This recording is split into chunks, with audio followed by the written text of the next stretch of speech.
What's up? I thought you would be asleep by now. You couldn't sleep? Because of the thunder outside? Oh, it's okay. You're safe. Don't worry, your big sister is here to take care of you. How about we do something that helps you relax?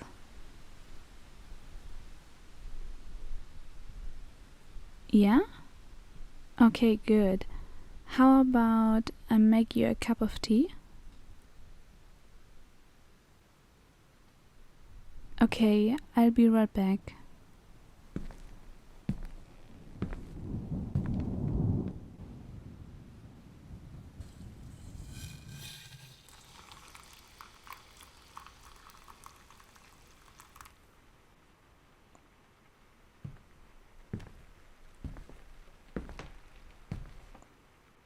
Here you go. Be careful, it's still hot.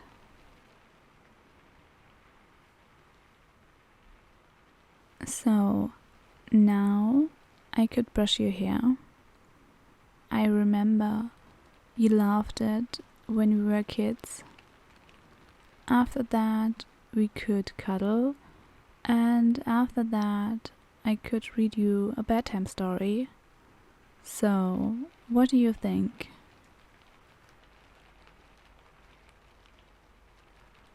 Okay, let's start with your hair.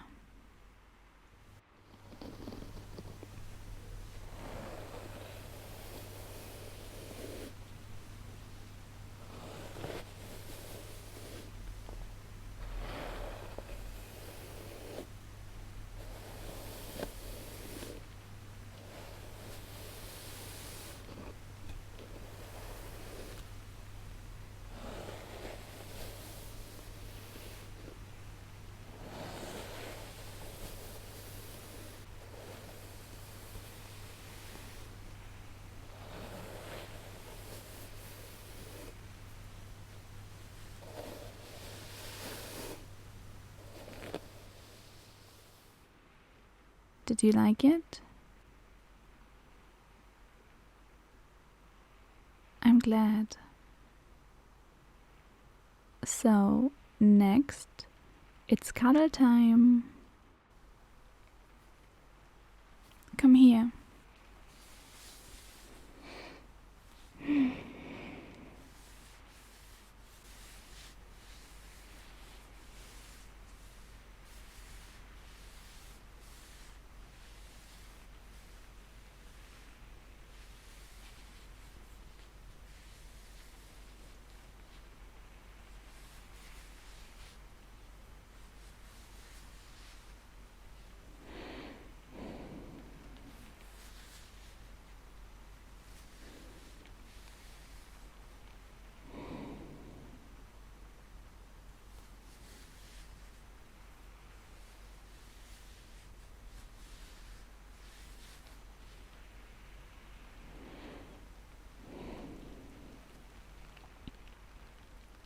You getting sleepy?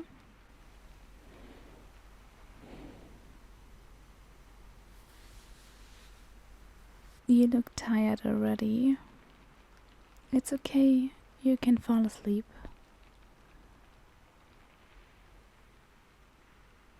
You want to hear the bedtime story now? Okay, just let me get a book real quick.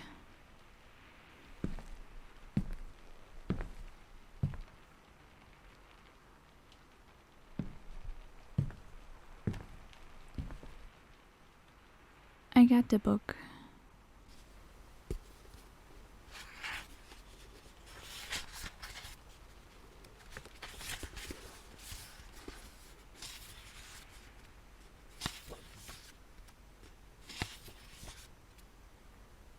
Okay, let's start. The story is called The Elves and the Shoemaker. There was once a shoemaker who worked very hard and was very honest, but still he could not earn enough to live upon, and at last all he had in the world was gone, save just leather enough to make one pair of shoes. Then he cut his leather out, all ready to make up the next day, meaning to rise early in the morning to his work. His conscience was clear and his heart light amidst all his troubles. So he went peaceably to bed, left all his cares to heaven, and soon fell asleep.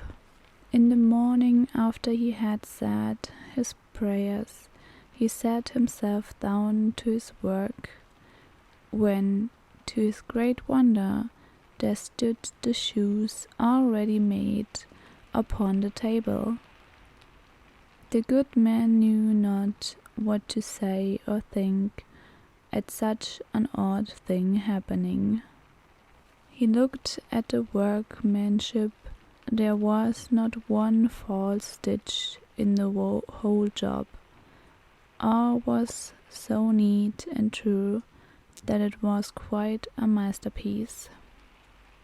The same day a customer came in, and the shoes suited him so well that he willingly paid a price higher than usual for them, and the poor shoemaker with the money bought leather enough to make 2 pairs more. In the evening he cut out the work and went to bed early, that he might get up and begin betimes next day. But he was saved all the trouble, for when he got up in the morning, the work was done ready to his hand. Soon in came buyers, who paid him handfully for his goods, so that he bought leather enough for 4 pair more. He cut out the work again overnight and found it done in the morning as before, and so it went on for some time. What was got ready in the evening was always done by daybreak, and the good man soon became thriving and well off again. One evening about Christmas time, as he and his wife were sitting over the fire, chatting together, he said to her, "I should like to sit up and watch tonight, that we may see who it is that comes and does my work for me." The wife liked the thought, so they left a light burning and hid themselves in a corner of the room, behind a curtain that was hung up there, and watched what would happen. As soon as it was midnight, there came in 2 little naked dwarfs, and they sat themselves upon the shoemaker's bench, took up all the work that was cut out, and began to ply with their little fingers, stitching and wrapping and tapping away at such a rate that the shoemaker was all wonder and could not take his eyes off them. And on they went, till the job was quite done, and the shoes stood ready for use upon the table. This was long before daybreak, and then they bustled away as quick as lightning. The next day the wife said to the shoemaker, "These little wits have much us rich, and we ought to be thankful to them and do them a good turn if we can.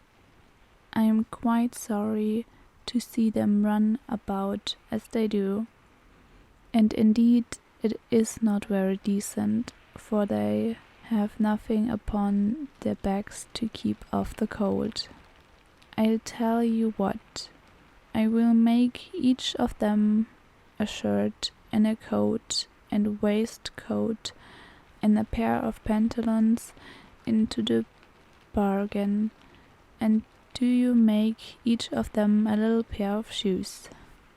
The thought pleased the good cobbler very much, and one evening, when all the things were ready, they laid them on the table instead of the work that they used to cut out, and then went and hid themselves to watch what the little elves would do.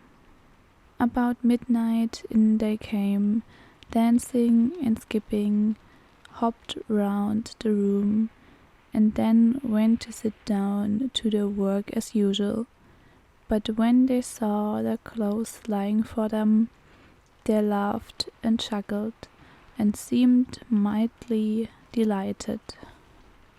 Then they dressed themselves in the twinkling of an eye, and danced and capered and sprang about, as merry as could be, till at last they danced out at the door, and away over the green. The good couple saw them no more, but everything went well with them from that time forward, as long as they lived. That's the end of the story. Did you like it? Yes, I liked it too. You look really sleepy now. Just close your eyes and drift off to sleep. Good night.